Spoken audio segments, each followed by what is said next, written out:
Hello, everyone. My name is Francesco Cipollone. I'm the CEO and founder of Phoenix Security. And today I want to bring you on a date with me and on a journey on vulnerability. I've been in vulnerability management across application security, cloud security, and traditional infrastructure for most of my life. And I have one thing to share with all of you. I never actually fixed a critical vulnerability or a vulnerability at all for what it concerns. I only focus on risk. And I want to bring you on a journey to actually explain why risk is really the king of decision-making from an engineering perspective, but also from a business perspective. Business tend to say, we need to act securely, but what that practically means is ephemeral. And it tend to convert into lip service of, yes, we are a secure business, but what that actually mean in terms from an engineering perspective is always fuzzy. And I want to take you today on a story and on a journey on how to make that message and that risk profile really actionable. And we can only do that with automation, with data, and with risk. Security is heavy enough. And in order to make it lighter, we need to use meme. And that's the benefit of being in security, I guess. So I hope you tolerate memes because this presentation makes quite a use of it. And security, as I said, is heavy enough that if we approach it with a laugh and with a joke, then the message goes through in a bit easier way. So as I mentioned, every presentation need to have the speaker slides, me, big face and smiling. So you can see it here, you can see it there. But I've been in the industry for the past 15, 20 years, working across cloud security, application security, and vulnerability management. I'm passionate about this field, as you can feel and see. I've been speaking about how to approach vulnerability in a better approach and avoiding burnout of security professionals. But one of the challenges that I always had is everybody seems to have an opinion around vulnerability and risk, but it's really hard when you have data that backs you up.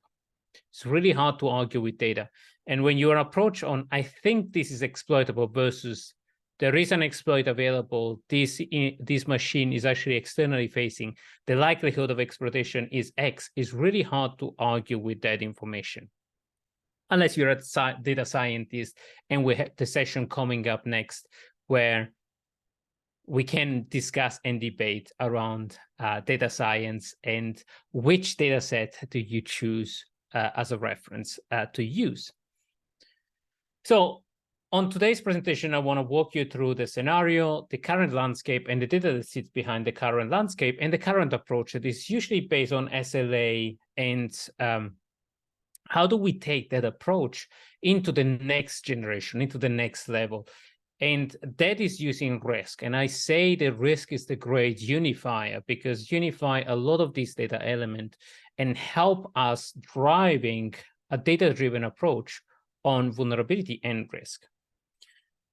And to do so, I'm going to explore all the data set that sits behind our research as Phoenix between criticality of vulnerability and the traditional data set that we have from MVD, the popularity of an exploit, the new addition of ransomware and CVE use in the ransomware, EPSS, and edge cases where some of these data might not work. So caveat and gotcha where some of these data don't work. And as I mentioned, I've been in this journey. I feel your pain. And every organization that starts in the vulnerability management space across cloud security or application security or container security is usually presented with a panel of red and critical alert and sometimes false positive that is difficult to explore. And usually we tend to believe the scanner data as the scanner has spoken, the oracle has spoken, and whatever the scanner says, it tends to be taken seriously. But the more we dig into the data, the more we find that some of this information is actually not properly relevant for us, or actually might not be applicable, or might be a false positive, or might be less critical than what a scanner say. If we take the example of Log4j, a scanner has a specific limited view of what a critical is critical. And the other aspect is, a security professional, we don't have the empathy with how engineering works. And we tend to flood all these problems into the engineering backlog that have a lot of other piece of work to actually continue working, because that's their day job. It's not fixing vulnerability day in and day out, despite the fact as security professional that we hope that will be their job, or we have a dedicated person to actually do so. And usually that's the challenge with security champion. But we're going to touch on that later. The challenge is, as security, we think security is a business problem, but business doesn't recognize security as a business problem or as a product problem. And we, as a security professional, don't recognize our element as part of the workflow and the life cycle. So we end up in this situation where here, there's a vulnerability report or there's a pen test report, you're going to fix all of it, right? You're going to at least focus on at least the critical. And that's what usually happens is business tends to waive off risk, tends to waive off criticality, tend to accept the risk in a blindfolded way, because they don't have a way to understand what is the impact for them in their own world. And then that leads into GRC and into vulnerability table that are completely disconnected, and risk acceptance table that are completely disconnected with the reality. And we're going to have a meeting with a talk in next week with the head of GRC and STAR program from Netflix, exactly on these topics, to actually dive deeper on the connection between risk management, GRC, and engineering, and how we can make this alive and based on data. There's a very new approach for this. But ultimately, our goal as security professional and as engineers inside a piece of work or inside an organization is identifying what to fix first. That is probably not very easy, and it's actually not very easy as a job. And the bigger the organization grows, the more challenging this becomes, because when you have an organization like an SME with 1,000 employees, 100 developers that work throughout, and 2 security professionals that probably need to balance a lot of things, but at least those security professionals have a lot of time, or have an X amount of time to actually deal with security engineers. Everybody knows with each other, so you have that personal relationship. It still takes a lot of time to actually analyze a vulnerability, but you can coordinate that approach in a bit easier way. Now, when you get to a mid-size or a large enterprise, the disconnection between security, business, and engineering becomes wider and wider, and the time you have to actually look at the vulnerability become less and less. And what I'd like to focus on is, and we're going to see the data on it, we have tons of vulnerability, but only 10% are actually the vulnerability that are really exploitable. It's actually less. And 5% of the total number of the vulnerability are actually reachable, and 1% are the vulnerabilities that have been targeted now. So let's see some of these data. And this is part of a Gartner research that was looking at, out of a sample set of vulnerability that we consider, how many of the 20,000 are actually exploitable. And this is just one of the factors that we can consider, and we will consider in this presentation. Just one of these factors will reduce drastically the amount of vulnerability that you have to look at, up to 1% almost, or 10% of that number. The challenge is, even with that percentage, is a lot of vulnerability. And if we look at how we approach vulnerability right now across application security and vulnerability management in the cloud and on premises, we tend to focus on SLA.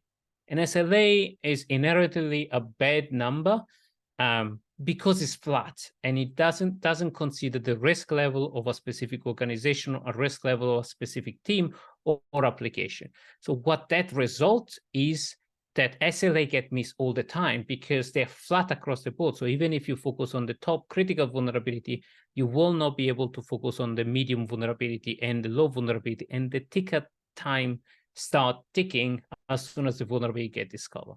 There are other and specific piece of work that we've done around SLAs, time to resolve, and when SLA timers start ticking. So we're not gonna go in this right now, but there are other considerations around SLA and why SLA in itself is an inherently bad information.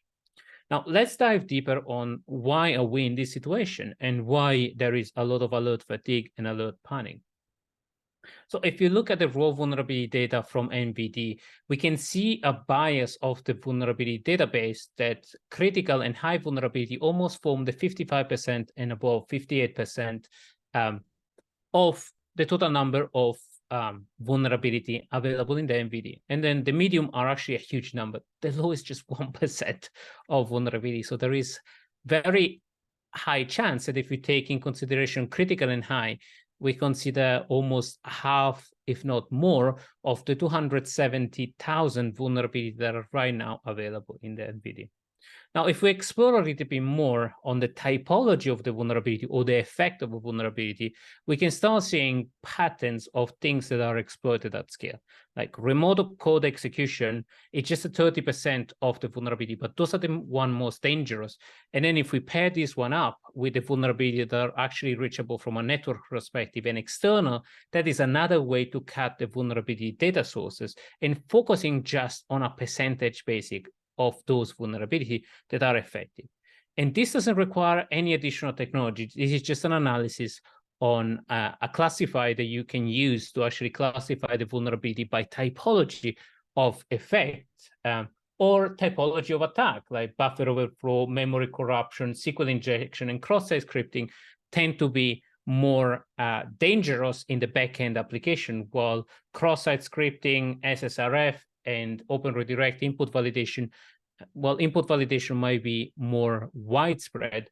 The others tend to be more on a front end. So you can also see which typology of vulnerability are there.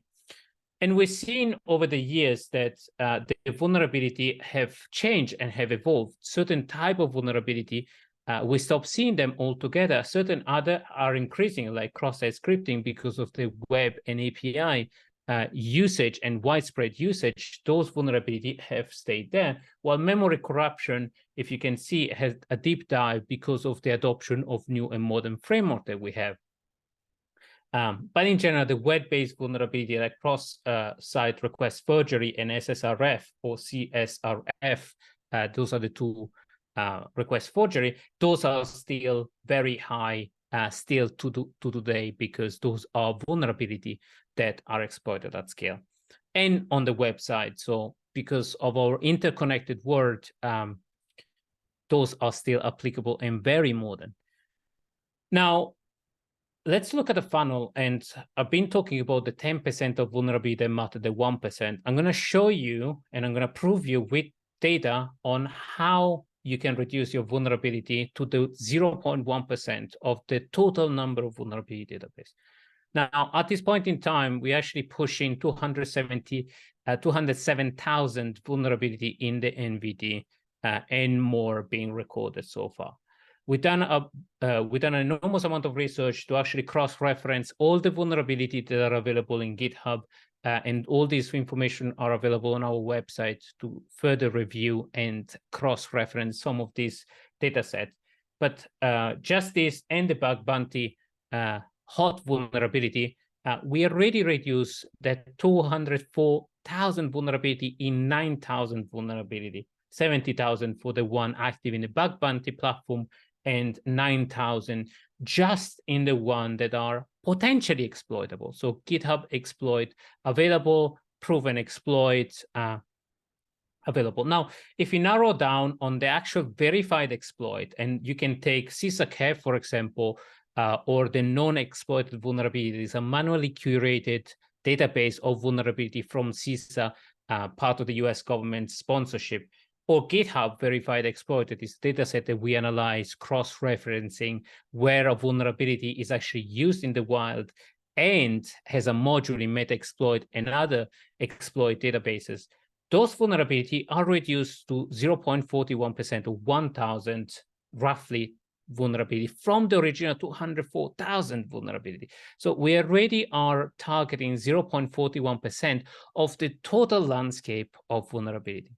Now, if we further narrow down and we take into consideration things like exploit prediction scoring system, or EPSS, that is basically looking at the probability of exploitation right now and in the next 30 days of specific vulnerability coming from a series of HoneyNet data. And we're going to discuss later on with one of the creator of EPSS from Scientia. We are already going down to 0.19%. And then if we cross-reference the active exploit or the verified exploit in GitHub that have a high percentage of EPSS or EPSS above 0.7, we are already at 0.1 or 0.2%. From the original 240,000 vulnerability, we narrow down the scope and the focus to 400 vulnerability. And then if we take it further on and say, okay, which one of these 400 vulnerability are actually exploited or actually present externally, or which one are these on critical asset? If we take even these two elements into consideration, we are going to be on 0.1% or 0.01% of those original data set.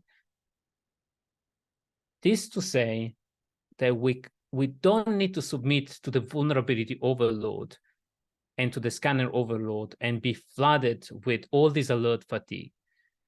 And without this information, the challenge is, as a business, we hear Log4j, or we hear critical vulnerability, or a 0-day.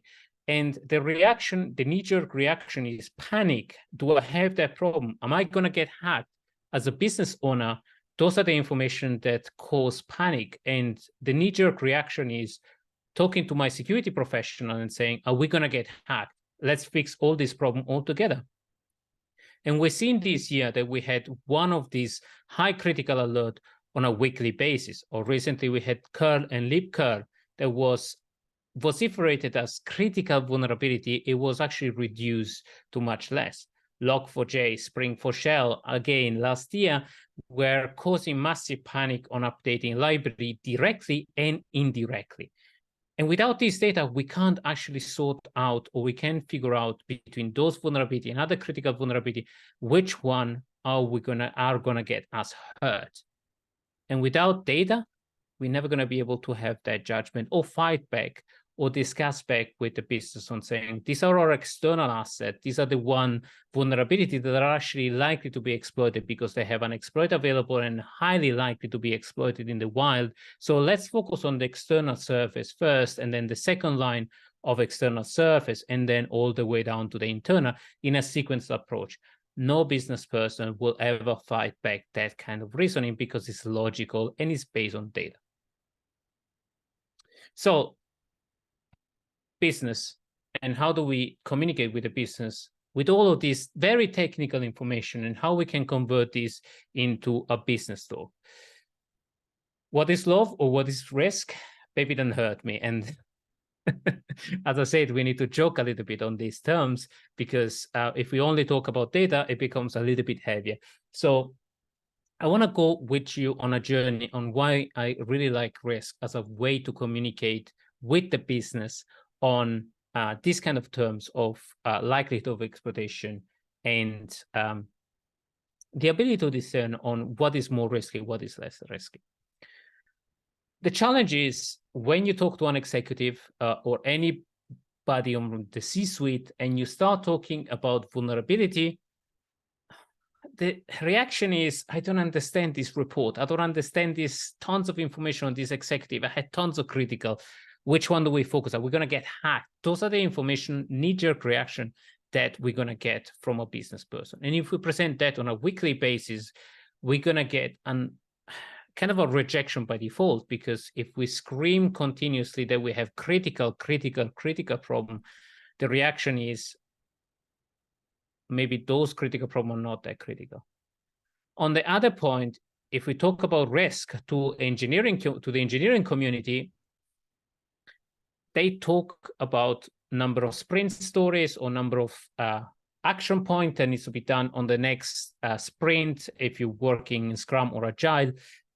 Those kind of terms don't communicate and don't tell them anything that is relevant in their context. So we need to be able to speak with the business in terms of risk, because that's in their context. They can express, I want to operate at this risk level, or I want to operate at this other risk level. And that doesn't even tell engineers what critical vulnerability they need to solve. but we can translate that information from an engineering perspective on which are the critical vulnerability or the non-critical vulnerability that's going to have the biggest impact to achieve that risk level from a business perspective. And that's the way to connect a risk objective that is a context of business into engineering community, into number of action that needs to be resolved or execute to actually meet those expectations. And in order to do so, it's not rocket science, it's not ephemeral science, and this is our interpretation of risk. So we take the base severity of the vulnerability and we use base severity for a very specific reason. We use base severity because it's a common language across all the vulnerability that we have available right now, and it doesn't tamper with any other information. Then we take the probability of exploitation that is derived by, in an automated fashion and in an automated way, by the likelihood of exploitation. If there is threat intelligence that tells us that that information on that vulnerability is exploited in the wild, if there is a fix available or not, or where that particular asset located externally facing or internally facing is. And all of those information give us a good sense of what is the likelihood of exploitation of a specific vulnerability. And then the last but not least important element of risk is, what is the business impact? How much this particular set of risk is going to impact me as a business, or how many users, or how much importance has this particular application. Now, I want to say, and I want to put a caveat that I'm not going to go in detail around several aspects, but it is important to consider in further research on three terms. That is reachability. So if a particular vulnerability is actually reachable from a network perspective or non-network perspective, or a particular line of code is actually reachable from a library perspective. Those concepts, we're going to go around those concepts. We can actually build a whole presentation around it. And we've been talking in the past around this. But exploitability is another concept that we really talk into and through, and we're going to see a little bit more because it's relevant to this particular presentation, versus context that we already discussed. And there is business context as well as system context. So where that particular vulnerability manifests from a network perspective, from a location perspective, is it external, is it internal, the system where that particular vulnerability manifests. So let's see the magic behind risk and risk calculation. Now, I tend to use and I tend to love the use of a matrix that is easy to harder in terms of automation and in terms of data accessibility.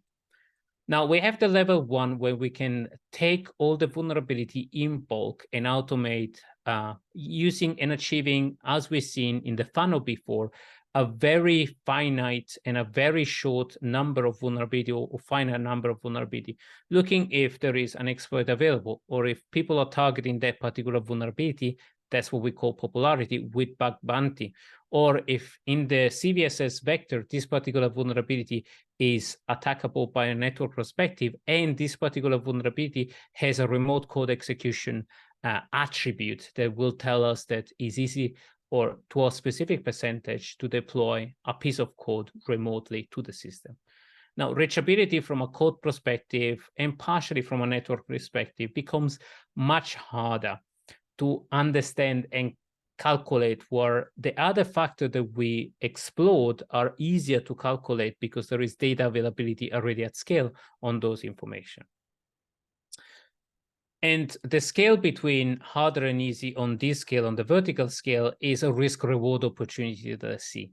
So the harder it is, the harder and more time and effort we need to invest in terms of calculating this information, and the less we receive in terms of benefit from this calculation. So we like to balance and take an approach that takes a lot of this information and enough information that enable us to make a decision, because that's the ultimate goal we want from a triaging perspective and from a vulnerability management perspective. So from a location perspective, we can see if something is exploitable remotely, where it is from a location perspective, is it externally facing, is it internally facing, and more harder to calculate, is there a particular attack chain path that this particular vulnerability or a set of vulnerability can be chained together. Again, from easier, I mentioned the data point from the easier point to the harder point. And those needs to be considered from a risk reward perspective. And lastly, but not least, is business criticality. So is this particular application business critical for me? And hence I need to focus a bit more or less. And hence we have two systems, that is a business impact assessment or fair analysis that is a bit more complex and deliver a more granular perspective on risk and business impact, but also it's much harder to implement. And list the area that we can't really automate, that is the manual triage. So this is the last stage where we can determine if it's a false positive, is something that's been raised by the scanner that is actually not exploitable. But there is an element that we're doing right now, that is we put false positive and manual triage at the beginning of the flow, not at the end of the flow. Hence, at the end of this flow, the number of vulnerability that we end up dealing with is 0.01%. If we put the manual triage at the beginning of the flow, the number of vulnerability that we have to deal is 270,000. So there is a scale difference in here. And the likelihood and the chance in terms of risk reward perspective that something gonna go amiss is very high. While in this chance, in this particular environment, is very low. Now, if we take the concept of exploitability, we have different level of exploitability. We have how likely is a vulnerability to be exploited in the wild by popularity. So how many people are looking at it, how many links in GitHub are available or in packet storm, or how many people are targeting that particular vulnerability from a bug bounty perspective. From an exploitability perspective, we have also the element of 0 day, where there is no patch available. So usually those are not, it's rare that we hear a 0 day that we usually hear a 0 day when it's too late and when it's exploited in the wild. So for this, there are mitigating control or mitigation element. There is a Google 0 day project and Trend Micro 0 day project that have some of this information available and few other less, more obscure sources of information about 0 day. As I mentioned before, there is an element of automation of an exploit and hence the exploitability by automation. That is there a vector or a particular element in the vector that tells us that that exploit is remotely executable or requires zero authentication? Those are the two parameters we tend to focus a lot in the vulnerability exploit, or if that particular vulnerability is a remote code execution. Hence, the exploit and the payload of a vulnerability can be deployed remotely. And the other data aspect that is really key to actually prioritize vulnerability is this particular exploit exploited at scale and is actively used at scale. Now, there are caveats where the threat intelligence come into place, where certain cases shows us from a broad cyber threat intelligence that this vulnerability is exploited in the wild at broad scale. And then there is targeted CTI that tells us there are specific threat actors that are targeting this set of vulnerability at scale because of ransomware, because of your industry, because of you. And there is an element of risk reward against in this perspective, where if your loss or the consequence of an exploit are actually super high, you should consider targeted CTI or expensive CTI, because it tend to be not cheap to implement good CTI, because it's usually manually analyzed data that needs to be put in there. But that has an extreme value if you can identify an exploit before you get hit. Again, risk-reward perspective, the broad CTI like EPSS enable you to jump on a vulnerability or to reduce the noise of a vulnerability. Now, as part of the data analysis, we did an overview of the top 10 vulnerability that is either more exploited, more critical, or more exploited at scale. Now, the popularity concept, again, we can see some pattern around. It's interesting to see that the top critical vulnerability are actually Oracle, Apache, Debian, Well, the more exploited vulnerability from EPSS perspective and in terms of number of exploit available at scale is actually Microsoft. So if you already take criticality as an element to actually decide if a vulnerability is exploitable or not, you're already too late. And you're already doing something wrong because you're focusing on the wrong vulnerability that people are not looking at versus you missing the vulnerability that people are looking at. Oracle and Log4j is popular and kind of across the board available throughout. Apache, Struts, Debian vulnerability, these all come from the amount of installation. And we're going to see this number actually reconfirmed from who is targeting this vulnerability at scale from a ransomware perspective. And I have one of my favorite sentences is, not all the critical are critical and not all the source are actually good source of information. So we're going to see and compare here in the next section, source of vulnerability information. I'm going to go a little bit faster. So on the left, we're going to see the analysis from GitHub NVD database. And on the right, we're going to see the CISA-KEV and EPSS and compare the two datasets. If we see the first dataset that is just criticality, again, Oracle, Apache, Debian, Microsoft, those are performing well, while in CISA-KEV, in terms of number of vulnerabilities that are actually actively, that have an active exploit at scale, we can see Microsoft jumping very high up in the score, Adobe, Apple. So there is a big discrepancy between choosing just the critical vulnerability or looking at the vulnerability that are actually being confirmed to have an exploit. And all of these links will be available in the PDF and in the website, so you can actually play with this data set and see and dig a little bit more into these data sets. Now, the popularity of an exploitation, we can see the numbers of link available throughout several platforms.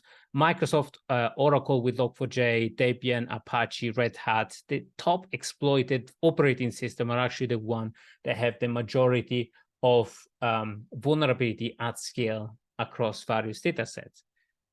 And then if we take high EPSS and the previous data sets, we can see that out of all the GitHub exploit available, just a fraction of them are actually available and actually exploited in the wild. And if we take the same information around EPSS and CISA-KEV, we can see again a fraction, a very finite number of those are available. The reason why we take EPSS above 0.6 or 0.7 is because those are the factors that we consider to have the vulnerability more exploited at scale. And then we have a certain division above basically the 0.7, where the majority of EPSS are at. But is even a further refinement of all the vulnerability available. And if you can see, a lot of the vulnerability, up to 94%, are scoring a value that is 0.1 or 1% or 0.1 or 1% of likelihood of exploitation in the wild. So this enables us to really focus on the vulnerability that actually really matters. Now, CISA-KEV also has published a top routinely exploited vulnerability. I'm going to go a little bit faster on this element, where we can see the top 12 vulnerability exploited in the wild at scale. And you can see, again, these data sets available. Recently, CISA-KEV has also crossed two projects together. That is basically the number of vulnerability exploited between the CISA-KEV entry and used by ransomware. And again, in here, we don't see a lot of surprises. So Microsoft is the one that has the biggest attack surface overall, hence why they're being targeted by the exploit. Now, I want to rephrase and I want to refresh the concept that a lot of this information can be automated and can become the probability of exploitation together with location that enables you to focus on the 0.1% or even less if you consider business location, business context, and location that leads you to a 0.01% of the total number of vulnerabilities that you have to consider.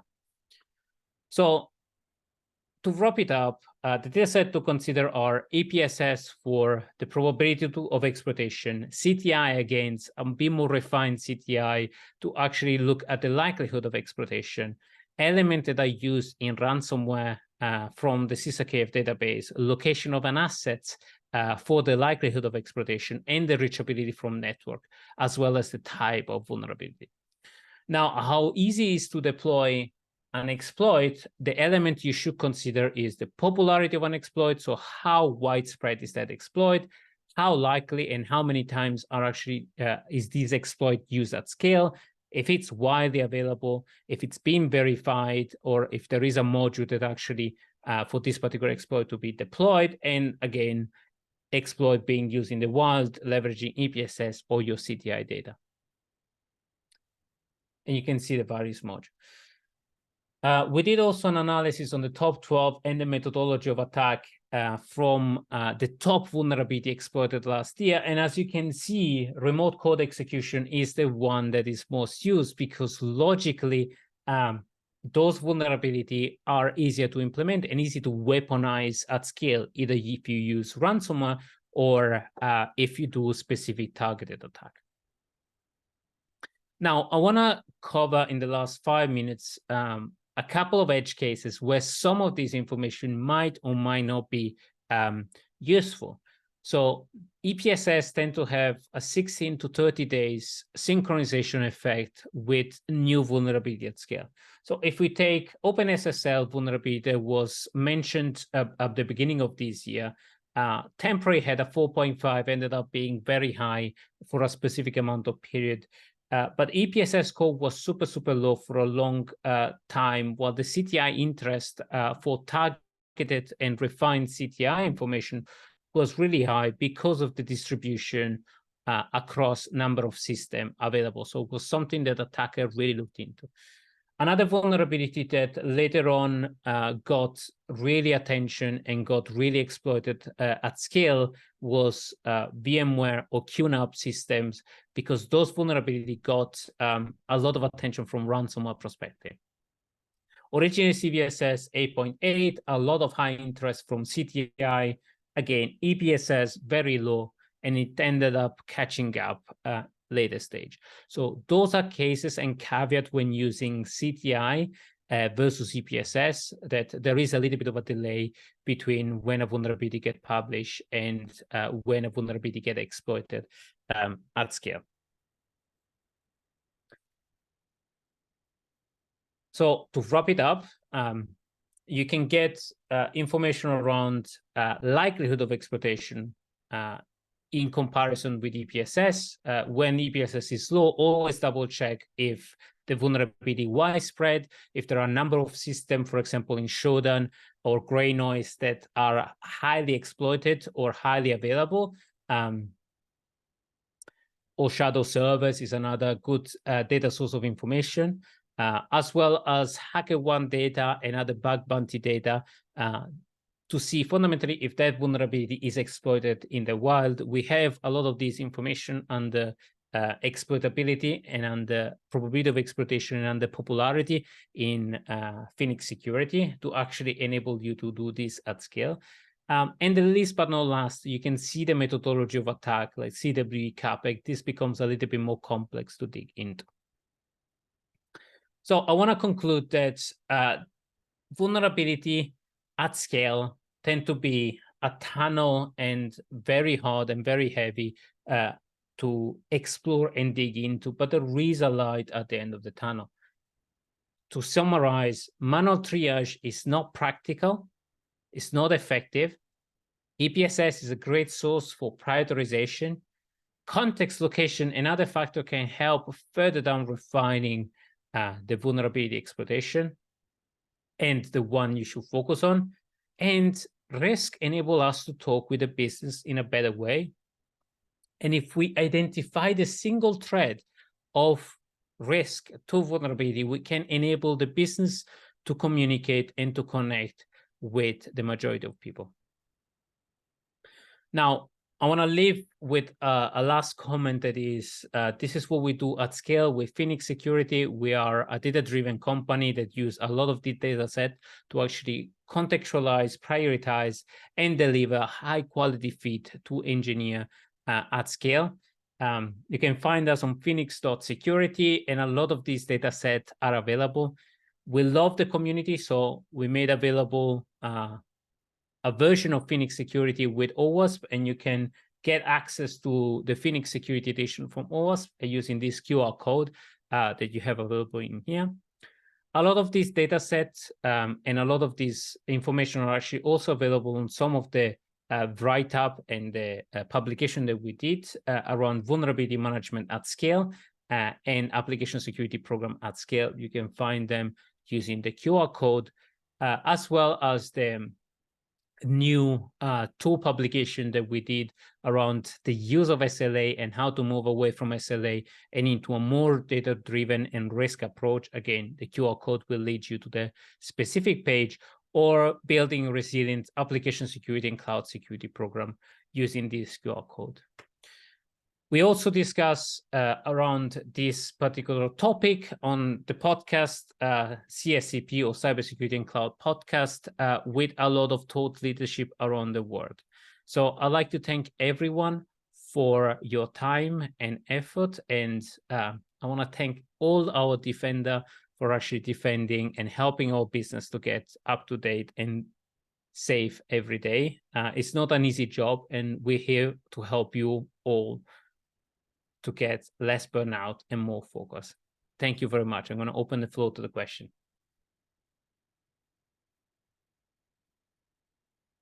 I'm going to stop recording right now.